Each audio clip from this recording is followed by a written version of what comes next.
Assalamu alaikum wa rahmatullahi wa barakatuh. Je vous souhaite la bienvenue dans cette vidéo dans laquelle nous allons voir ensemble trois approches pour trouver une idée de business monétisable et adaptée à votre situation. Je crois que vous l'avez compris, hein, il ne s'agit pas que de parler de business, mais de parler également de vous, parce que c'est ce qui donne des entrepreneurs épanouis. Et nous, ce que nous voulons ici, c'est vous enseigner les fondamentaux pour créer une entreprise dans laquelle vous êtes épanoui. Je pense que vous l'avez compris, je l'ai assez répété, et le simple fait d'avoir évoqué tous ces sujets avant de parler de l'idée de business vous fait comprendre que pour moi c'est quelque chose d'extrêmement important. C'est même l'une des plus grandes découvertes que j'ai faites ces 3-4 dernières années d'entrepreneuriat et puis surtout de sciences que j'ai accumulées en matière de psychologie et puis en fonction de mon expérience. Alors, premièrement, j'aimerais introduire par quelque chose de très simple. Généralement, les porteurs de projets n'ont pas forcément d'idées. Alors, vous en avez beaucoup qui ont des idées, qui débordent d'idées, mais ce n'est pas la majorité. La majorité ont le problème du manque d'idées, se disent je ne sais absolument quoi dans quoi je pourrais me lancer. D'accord. Chez les entrepreneurs qui sont déjà lancés, c'est le problème inverse. C'est on est déjà lancé et on déborde d'idées, on ne sait même plus par quoi commencer. On est obligé de se focaliser sur une idée, mais c'est très difficile. La différence entre les deux, c'est que les entrepreneurs sont déjà passés à l'action, sont déjà lancés, interagissent avec leurs clients, leurs prospects, leurs marchés et des partenaires.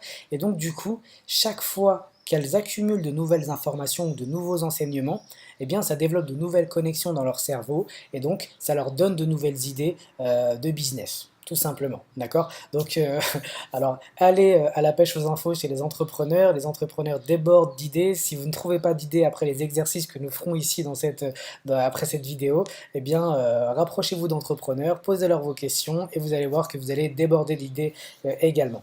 Alors avant tout, il y a des prérequis. Avant de commencer à chercher une idée, il y a des fausses croyances qu'il faut absolument faire disparaître ou supprimer. C'est le fait de penser par exemple qu'il faut absolument l'idée du siècle pour se lancer. Cette idée est totalement fausse. Une bonne idée de business, c'est une idée qui répond à un besoin, qui répond à une problématique. D'accord. Ce qui m'amène à une deuxième fausse croyance ou à une deuxième problématique, c'est le fait de se dire que, euh, voilà, il faut que je trouve une super idée, et peu importe si cette idée me permet de gagner de l'argent ou non. Ça, c'est absolument quelque chose à retirer définitivement de votre esprit. Souvent, voilà, je discute avec des gens, ils me disent, mais voilà, Saïd, Facebook, ça a été lancé, à la base, il n'y avait pas d'objectif de monétisation, ou il n'y avait pas de projet de monétisation. Tel concept a été lancé sur du gratuit, et puis derrière, ils ont appris à monétiser parce qu'ils avaient une audience. Je suis tout à fait d'accord avec ça, mais ce n'est pas la majorité des entreprises qui fonctionnent ainsi. Moi, je vous invite vraiment à savoir exactement dans quoi vous voulez vous lancer avant de savoir dans quoi vous voulez vous lancer comme projet monétisable avant de vous lancer. Il faut que vous sachiez comment vous allez gagner votre argent. On le verra dans la prochaine vidéo, ça fait partie enfin, c'est le sujet de la prochaine vidéo. Mais voilà, penser qu'il faut déjà lancer quelque chose et puis monétiser par la suite, c'est une mauvaise idée. D'accord. Alors ensuite, parmi les fausses bonnes idées, il y a le fait de se dire, voilà, je vais créer un concept ou d'avoir une idée en fonction de ce que je veux moi. Et je ne me soucie pas de ce que pensent les clients, etc. Les clients potentiels. Ça, c'est une mauvaise idée, c'est une mauvaise approche. On ne lance pas un concept en fonction de ce qu'on veut nous, mais pour que le projet puisse être couronné de succès, il faut absolument créer un concept qui répond déjà à une problématique. Alors, je ne vais pas être aussi catégorique. Bien évidemment, il y a des gens qui vont avoir des idées très novatrices auxquelles les clients ne pensent pas forcément, et donc forcément, ça peut fonctionner, il peut y avoir une clientèle. Mais généralement, moi, ce que j'ai vu à travers les échanges que j'ai eus avec d'autres entrepreneurs sur d'autres projets, je me suis aperçu que les entrepreneurs qui réussissaient sont des entrepreneurs ou des entreprises qui répondent à une problématique existante. D'accord. Je vous donne un exemple concret. Aujourd'hui, le domaine de l'éducation dans le catégorie bienveillance, parentalité positive, etc., est en plein boom, ça cartonne, parce que justement, il y a un besoin par rapport à ça. On a envie d'éduquer nos enfants dans la bienveillance et surtout qu'on remarque de plus en plus avec les études en neurosciences que ça a un impact positif, révolutionnaire sur la psychologie de notre enfant et sur sa vie entière en réalité. Alors il s'avère qu'aujourd'hui, quand vous éduquez votre enfant avec bienveillance, eh bien, il y a de fortes chances qu'il réussisse beaucoup mieux dans la vie de tous les jours parce qu'il a créé les connexions dans son cerveau adéquates. Donc bon, je sors un petit peu du sujet sujet, mais tout ça pour vous dire que quand vous répondez à une problématique, quand vous répondez à un besoin existant, eh bien, il y a de fortes chances que votre entreprise soit rapidement sur les rails et fonctionne bien. Et si vous ajoutez bien évidemment le pourquoi puissant qu'on a vu en début de module, là vous cartonnez tout, là.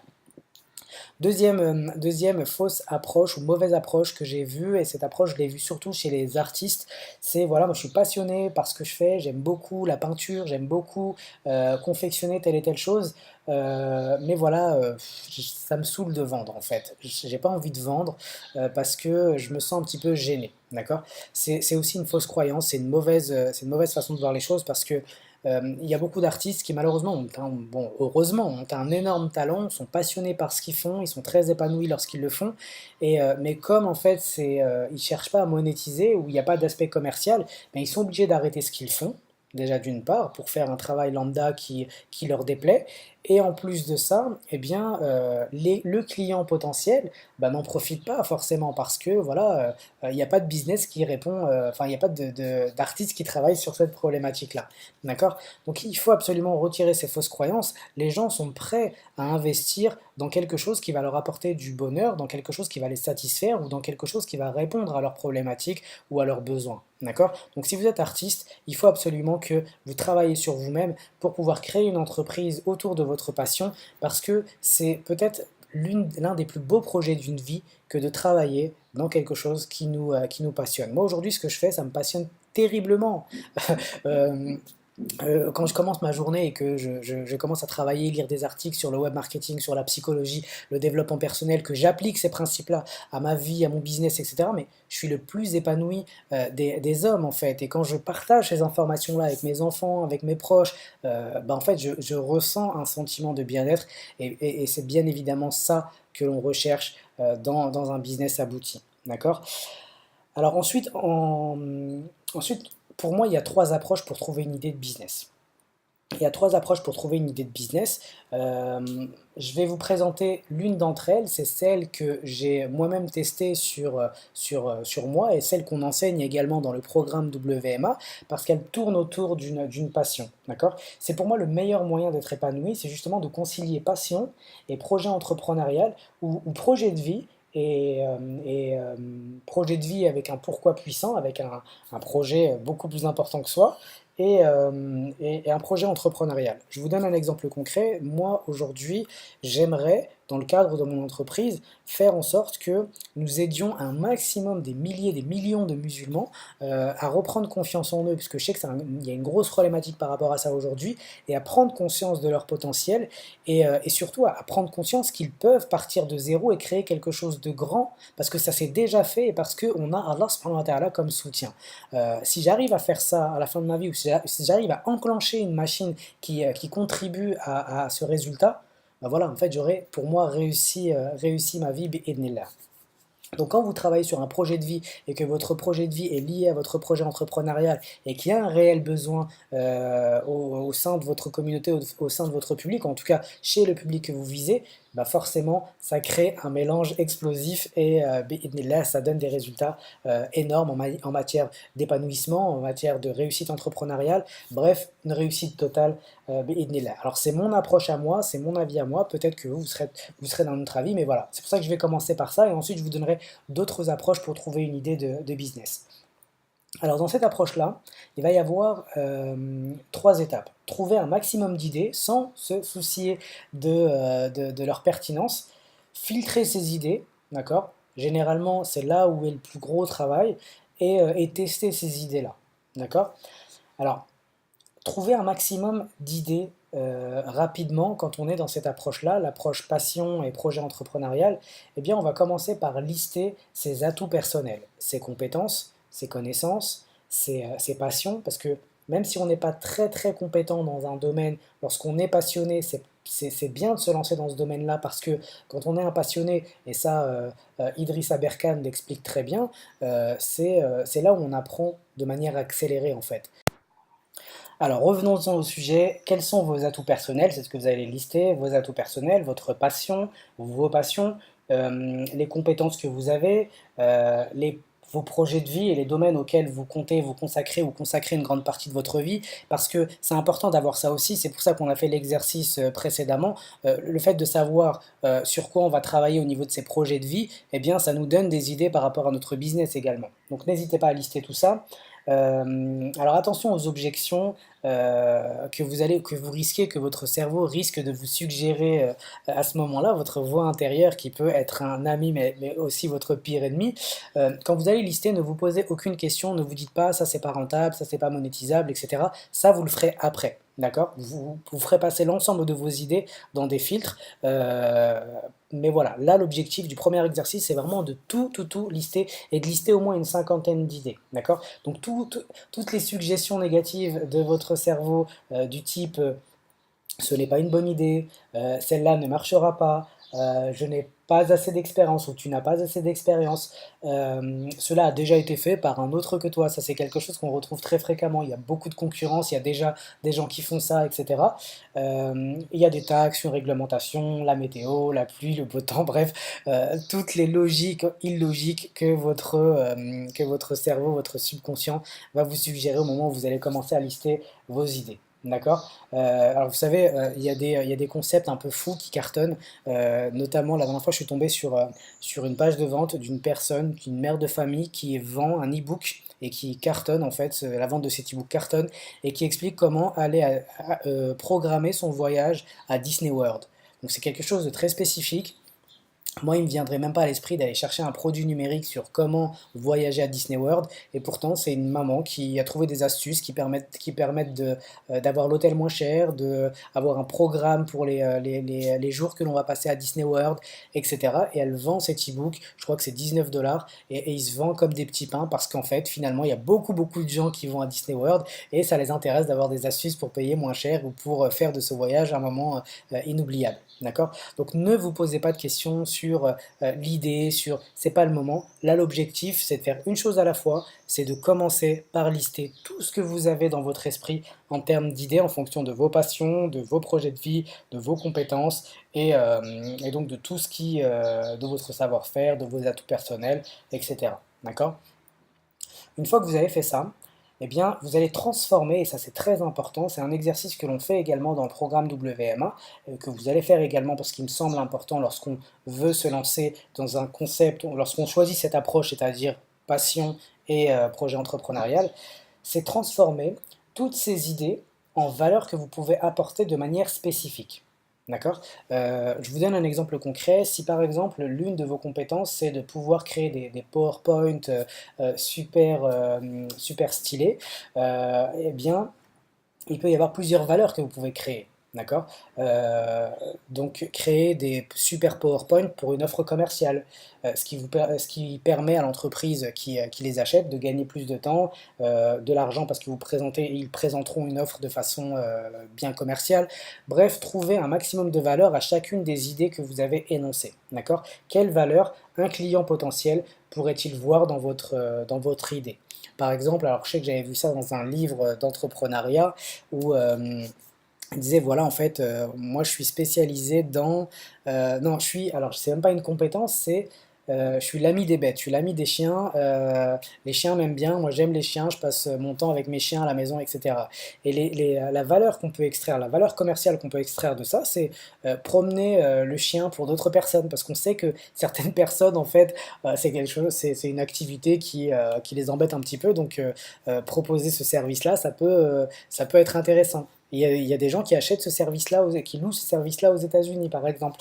Donc voilà, ne vous posez pas de questions, demandez-vous simplement quelle valeur on peut extraire des idées que vous avez trouvées. Je vous donne un autre exemple. Si par exemple vous parlez l'anglais couramment, c'est une compétence, et que vous êtes passionné par l'anglais, il y a différentes valeurs que vous pouvez extraire ou différents services que vous pouvez vendre à travers cette idée. C'est la traduction de texte, la traduction de sites web, de faire des résumés de livres, Alors je dis faire des résumés de livres parce que c'est vrai qu'il y a pas mal de livres en anglais. Moi je suis pas super fort en anglais, je comprends, mais ça me prend énormément de temps de lire quelque chose en anglais.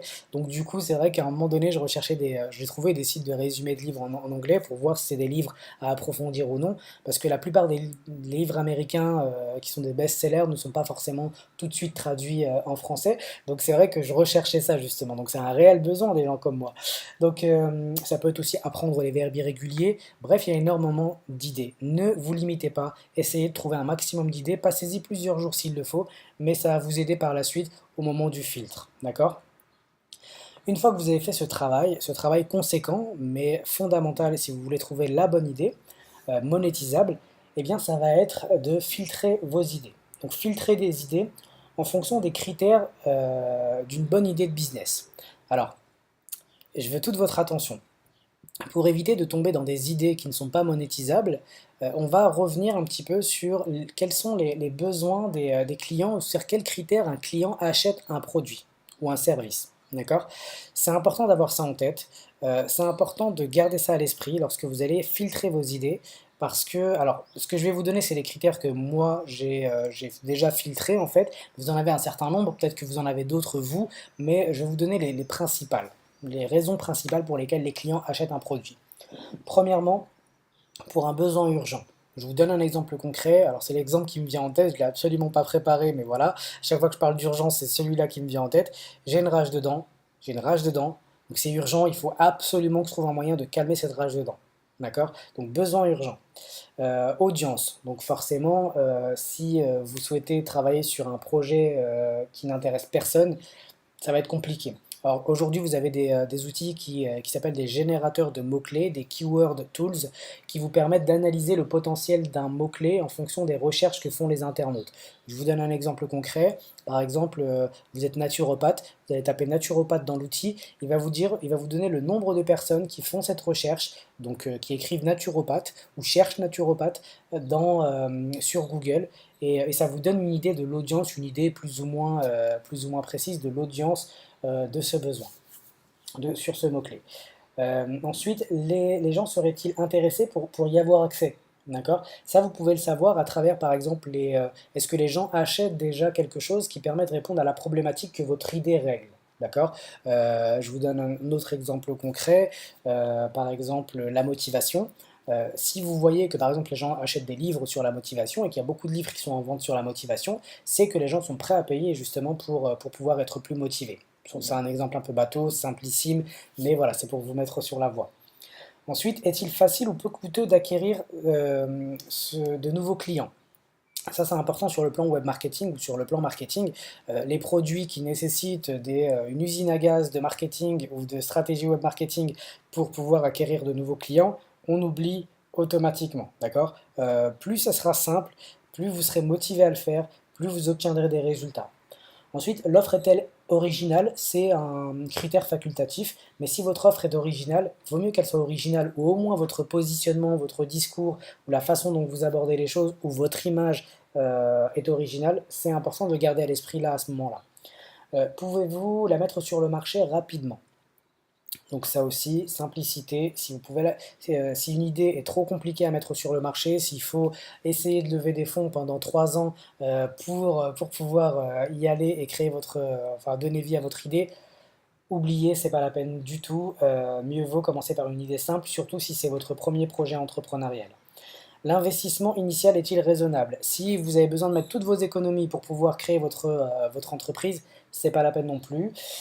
Oubliez, en tout cas surtout pour un premier projet entrepreneurial, puisque les premiers projets entrepreneuriaux sont formateurs, c'est là où vous allez apprendre le plus, même si vous échouez, quand vous échouez au bout d'un an parce que voilà, votre projet n'a pas donné les résultats que vous souhaitiez, l'état dans lequel vous êtes et la situation dans laquelle vous êtes à ce moment-là, c'est largement une évolution par rapport à celle où vous étiez avant. Moi je sais que par exemple aujourd'hui, si je dois réintégrer le marché du travail après 5 ans, 6 ans d'entrepreneuriat, c'est clair, net et précis que je n'ai pas la même valeur que celle que j'avais quand j'étais commercial en fait. Tout simplement parce que, je sais pas, j'ai lu des centaines de livres, j'ai appliqué des centaines de choses, je suis sorti de ma zone de confort, j'ai une nouvelle psychologie, alhamdulillah wa masha'Allah. Donc du coup, tous les entrepreneurs sont dans ce cas-là en fait. Quand vous lancez un projet entrepreneurial, au bout d'un an, au bout de 2 ans, vous avez acquis de nouvelles compétences sur le plan psychologique, sur le plan des compétences palpables également. Donc c'est toujours une évolution, même si c'est un échec, même si ça vous paraît comme étant un échec. D'accord? D'ailleurs, je reprends cet exemple-là parce que c'est un exemple qui m'a fait sourire. La tarte tatin, par exemple, qui a été inventée par les sœurs Tatin, à l'époque, c'était justement un échec, hein. C'était faire une tarte et comme ça n'avait pas comme c'était pas, la tarte n'était pas réussie, donc elle a remis une pâte par-dessus, elle a retourné, et donc ça a donné la tarte tatin. Donc c'est une invention qui a été créée à partir d'un échec. Si on prend l'exemple de Rafael Nadal également, qui s'est fait battre, je me rappelle, par Richard Gasquet, je crois qu'il s'appelle comme ça, ou Richard Gasquet, ou en tout cas un tennisman français. Et derrière, en fait, c'est devenu l'un des meilleurs tennisman du monde, en fait, l'un des plus réguliers. Donc on passe tous par des phases comme ça, alors soit d'échec, soit de turbulence, pour devenir celui que l'on doit être par la suite.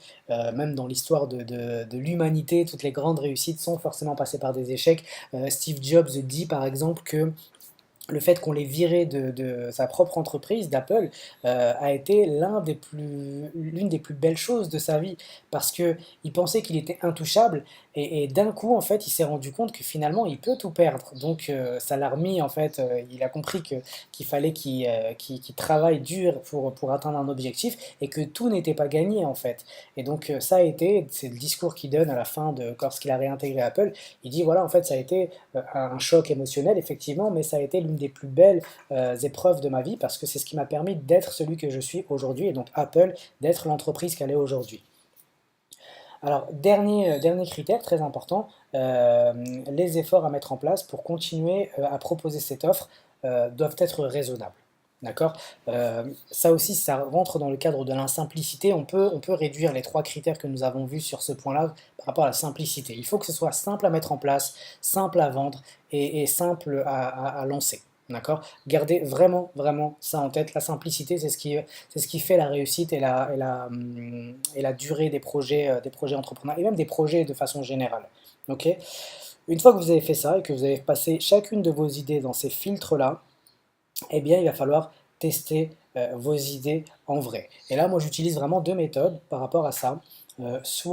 Alors moi, je suis beaucoup sur le web, donc du coup, c'est facile pour moi de tester de nouvelles idées. Ce que je fais, en fait, c'est que je crée une page de capture d'email avec un cadeau, un avantage échangeable contre l'adresse, comment dire, d'un prospect. C'est-à-dire que, euh, par exemple, je veux me lancer dans le coaching sportif. Un truc qui n'a rien à voir avec mon activité actuellement, mais disons que je vais me lancer dans le coaching sportif à destination des musulmans. Donc si je veux savoir est-ce que ça va fonctionner, bon je sais que ça fonctionne en l'occurrence là, mais disons qu'on ne sait pas si ça fonctionne, eh bien j'ai proposé un guide, les 7 étapes pour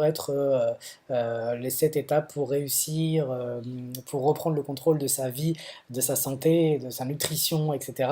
Et donc, du coup, je vais télécharger. Les gens pourront acquérir ce cadeau gratuit en échange en laissant leur adresse email. Une fois que je récupère l'adresse email, eh bien, il y a une séquence de mails qui s'enclenche où je vais présenter mon activité, présenter mon produit et voir en fait si les gens vont l'acheter. D'accord? Et si j'ai des ventes, même si les taux de conversion ne sont pas forcément intéressants parce que voilà, tout n'est pas bien optimisé, eh bien, ça veut dire que c'est une bonne idée, qu'il y a des acheteurs. D'accord? Souvent, en fait, j'accompagne des entrepreneurs qui font des lancements et qui obtiennent un certain nombre enfin, qui génèrent un certain nombre de chiffres d'affaires et qui se disent voilà, bon, bah, c'est plus bas que ce que je voulais faire. Est-ce que ça veut dire que c'est un échec? Est-ce que ça veut dire que c'est pas forcément une bonne idée?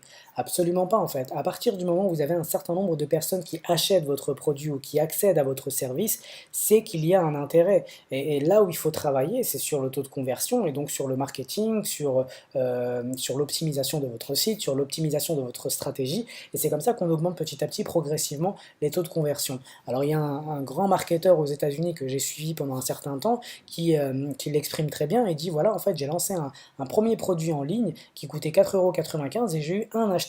Et à partir du moment où j'ai eu 7 acheteurs, bon, les taux de conversion étaient très très faibles, il a reçu plein de critiques, plein de choses comme ça, mais à partir du moment où il a eu un acheteur et que cet acheteur était satisfait, eh ben, il était super content parce qu'il savait que s'il avait pu vendre à une personne sans web marketing, sans stratégie, eh bien, il savait qu'en développant ses compétences entrepreneuriales, eh bien, il allait pouvoir vendre à beaucoup plus de personnes par la suite. D'accord? Donc toujours, toujours garder un état d'esprit positif. Il n'y a jamais d'échec, il n'y a que du feedback, il n'y a que de l'apprentissage.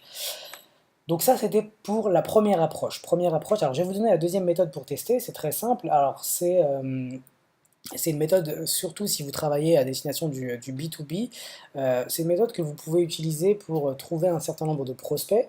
Il y a un outil qui s'appelle, alors je ne sais pas si au moment où vous regardez cette vidéo, cet outil permet toujours de faire ça, mais je vais vous en parler quand même.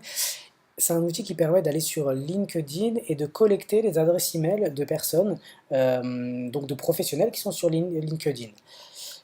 Et ces personnes-là, en fait, vous avez la possibilité de leur envoyer une newsletter une fois. La réglementation l'autorise. Souvent, on a l'impression qu'on n'a pas le droit d'envoyer de mails aux gens si on n'a pas obtenu leur accord. C'est le cas pour des particuliers, mais si vous êtes, par exemple, si vous vous adressez à des professionnels, vous avez le droit de leur envoyer un email. Disons que vous avez une idée de business qui a passé tous les filtres et que cette idée s'adresse à des entrepreneurs, ben c'est génial.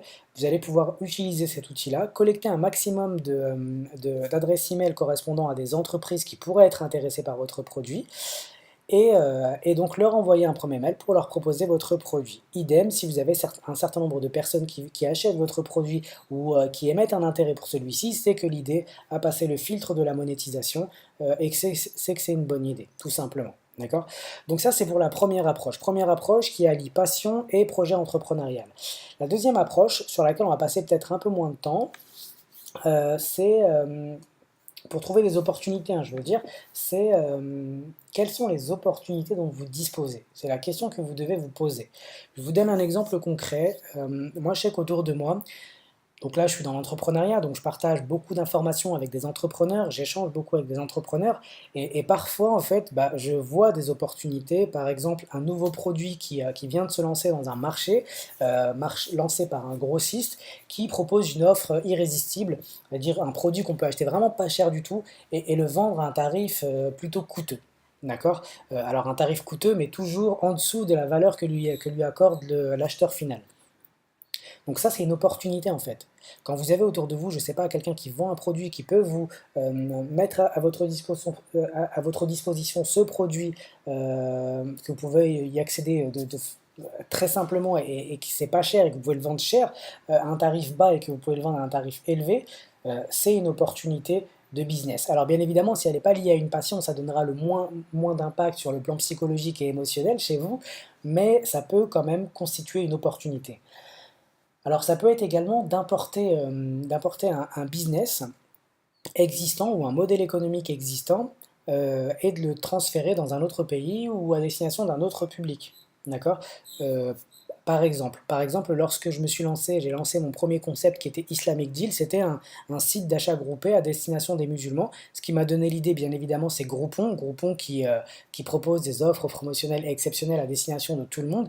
Et je me suis dit, ok, bah, je vais récupérer ce concept parce que voilà, il existe un certain nombre d'outils qui permettent de se lancer rapidement et sur le plan technique.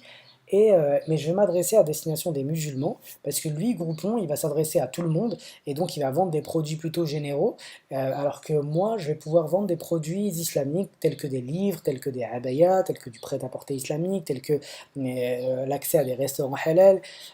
Et donc voilà, je vais pouvoir cibler un public spécifique. Donc ça peut être une autre approche également. Ça peut vous trouver des concepts qui existent déjà. Voyez si ce concept-là peut être sur le plan technique utilisé très rapidement. Aujourd'hui, vous avez plein d'applications, plein de modèles, de structures de sites internet qui vous permettent de vous lancer comme ça rapidement et tester un nouveau modèle économique. Et vous sélectionnez un public différent ou sinon vous réimportez ce business dans un pays différent. D'accord? Par exemple, ici au Maroc, on sait qu'il y a à peu près 5 ans de retard dans le e-commerce en général.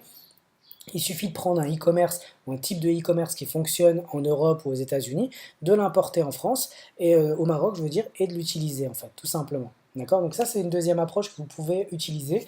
La troisième approche, et c'est une approche qui fonctionne également très bien, c'est le fait de vous associer un business qui a besoin de vos compétences. Je sais que par exemple, quand vous êtes développeur à un niveau vraiment élevé, que vous pouvez développer n'importe quoi, bah, il y a énormément de gens qui ont de l'argent, qui ont des idées, mais qui leur manque voilà, cette compétence-là. Donc vous pouvez vous associer avec eux pour pouvoir créer un business ensemble et chacun pourrait évoluer et mettre à disposition ses compétences. Alors il y a un site qui est pas mal du tout qui s'appelle Timizy, Temizy, qui, alors on l'appelle, le slogan c'est le mythique des entrepreneurs. En gros c'est chaque entrepreneur qui a une idée, qui veut créer une entreprise et qui recherche un associé, poste une annonce tout simplement. Et vous allez voir que si vous êtes développeur, ça va vous intéresser parce que généralement, la majorité des gens qui cherchent un associé développeur, parce que voilà, ils ont une super bonne idée, mais ils ne savent pas comment la mettre en application, ou sinon ils savent que ça va leur coûter beaucoup trop cher pour pouvoir de recruter un développeur high level sur du long terme. Voilà pour les trois approches. Alors, juste une précision par rapport, parce que là on a parlé beaucoup d'internet, on a parlé beaucoup de... Si vous êtes commerçant, physique, c'est-à-dire que vous voulez créer un restaurant halal ou vous voulez créer, je sais pas, une boutique, alors je dis un restaurant halal, mais voilà, vous voulez créer un restaurant halal ou un centre de formation physique ou une boutique physique, alors comment on fait pour tester ce genre de concept? Et il faut tester ce genre de concept. Moi j'ai vu malheureusement trop de restaurants, de gens qui se sont lancés. Je parle beaucoup des restaurateurs parce que j'ai rencontré, il y a une année où j'ai rencontré beaucoup de restaurateurs et j'ai pu remarquer qu'en fait il y a des gens qui se lancent comme ça à l'aveuglette. Et quand on lance un business physique, eh bien on investit beaucoup d'argent, il y a beaucoup d'investissements et parfois en fait c'est pas forcément notre métier donc c'est un peu un crash test. Moi je vous conseille vraiment de tester votre business même si c'est un business physique. Par exemple, si vous allez ouvrir un restaurant, je reprends cet exemple-là, vous pouvez commencer par organiser des galas, des choses comme ça, où vous allez mettre à disposition votre concept, le tester, montrer aux gens ce que vous proposez en matière de gastronomie, en matière de service, et ça va vous donner une idée, en fait, l'interaction que vous allez avoir avec les gens va vous donner une idée du potentiel réel de votre business. Et puis en même temps, ça va vous entraîner. Pareil, si vous voulez ouvrir une boutique physique sur un nouveau produit, commencez à prendre des stands dans des supermarchés ou dans des centres commerciaux, vous prenez un stand, vous commencez à vendre votre produit, vous interagissez avec les clients, donc vous avez plus de visibilité par rapport à leurs attentes et leurs besoins, et ça va vous donner une idée précise de est-ce que c'est un business qui vous convient, est-ce que c'est un business qui fonctionne, et surtout est-ce que c'est un business monétisable, d'accord? Donc quelle que soit votre idée de business, l'approche que vous choisissez, il est important, très important, de la faire passer par des filtres dans un premier temps, mais surtout de tester avant de vous lancer. D'accord? Conseil de frère, vraiment, parce que si j'avais fait cet exercice-là avant de me lancer, bah peut-être que voilà, j'aurais avancé beaucoup plus vite parce qu'il y a des choses que j'ai fait dans mon business qui m'ont fait perdre un temps fou. D'accord? Alors on reparlera un peu plus loin des erreurs que j'ai faites à la fin de ce module pour que vous puissiez ne pas glisser sur les mêmes pots de banane. Barakallahu fikum, wassalamu alaikum wa rahmatullahi wa barakatuh.